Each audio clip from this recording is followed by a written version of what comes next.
The president says he'll veto the latest attempt by Congress to push through the approval of the Keystone XL pipeline.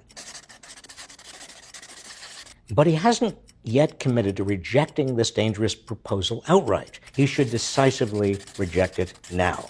He has all the information he needs. The proposed pipeline would connect the tar sands of Alberta, Canada, with the shipping ports on the Gulf Coast. And it would run through much of the heartland of America. Much of it is for export to places like China. So why does it matter? Because the costs and risks would be a disaster for our climate and for American communities along the pipeline route. First, extracting this type of thick, dirty crude oil from the tar sands of Alberta would require huge amounts of energy and produce loads of carbon emissions.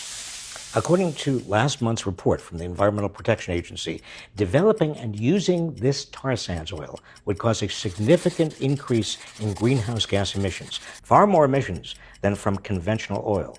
And those emissions mean more droughts, bigger storms, and faster rising seas. Second, the pipeline would make it profitable to extract it and then send it to world markets through the Gulf of Mexico. It won't be going down there by rail.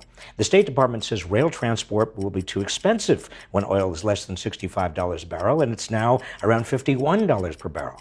A pipeline leak anywhere along its route could cause grave damage. So-called Keystone Phase 1 sprung approximately 12 leaks in its first year, one of them spilling 500 barrels. What are the benefits? Big Oil, including the Koch brothers, who owned lots of oil land in Canada, argue the pipeline will create lots of construction jobs in America. Baloney.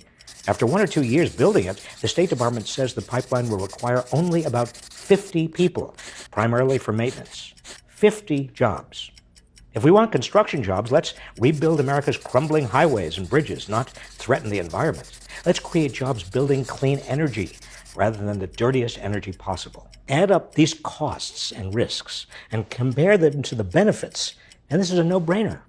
We need jobs and a safe climate, and the Keystone Pipeline gives us neither. The president should stop this pipeline for good and do it now.